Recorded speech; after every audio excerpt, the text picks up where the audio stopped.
ख्रिस्त में मेरे प्यारे भाइयों और बहनों, आज का सुसमाचार हमें हमारे आत्मिक जीवन के एक बहुत ही गहरे सत्य की ओर ले जाता है। प्रभु यीशु हमें याद दिलाते हैं कि सच्चा बड़ापन बाहरी दिखावे में नहीं बल्कि हृदय की विनम्रता में है। आइए इसे हम 3 मुख्य बिंदुओं में देखें। पहला, प्रभु कहते हैं उपदेश नहीं आचरण अपनाए।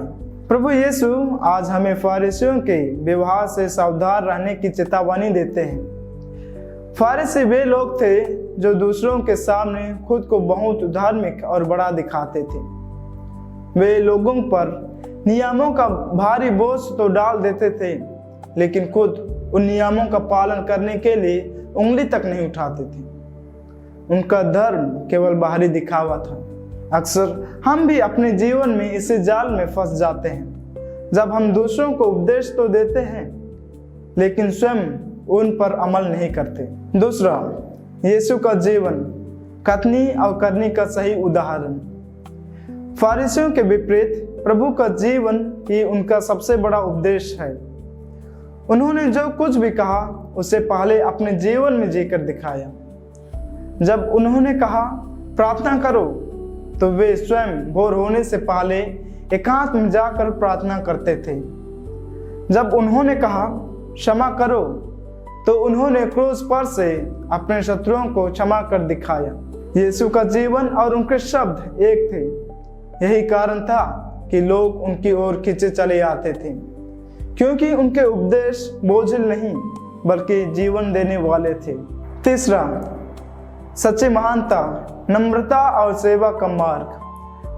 प्रभु यीशु ने स्पष्ट रूप से कहा है कि जो अपने आप को बड़ा मानता है वह छोटा बनाया जाएगा, और जो अपने आप को छोटा मानता है वह बड़ा बनाया जाएगा। उन्होंने स्वयं एक चरवाहे की तरह अपना जीवन अपनी भेड़ों के लिए अर्पण कर दिया। वे सेवा कराने नहीं बल्कि सेवा करने आए थे। आज हम सभी के लिए यह एक बुलाहट है कि हम पदों या प्रशंसा की खोज ना करें, बल्कि प्रेम और नम्रता से एक दूसरे की सेवा करें। आइए हम प्रार्थना करें कि प्रभु हमें फारिसियों जैसी कपटपूर्ण मानसिकता से दूर रखें। हे प्रभु, हमें अनुग्रह प्रदान कर कि हम न केवल तेरे वचनों को बोलें बल्कि उन्हें अपने कार्यों में जीकर दिखाएं। हमें विनम्र बना ताकि हम तेरे मार्ग पर चलते हुए सेवा का जीवन व्यतीत कर सकें। आमीन। दैनिक आहार है वचन का प्यारा उपहार, रोज का है ये आत्मा का पोषण संसार।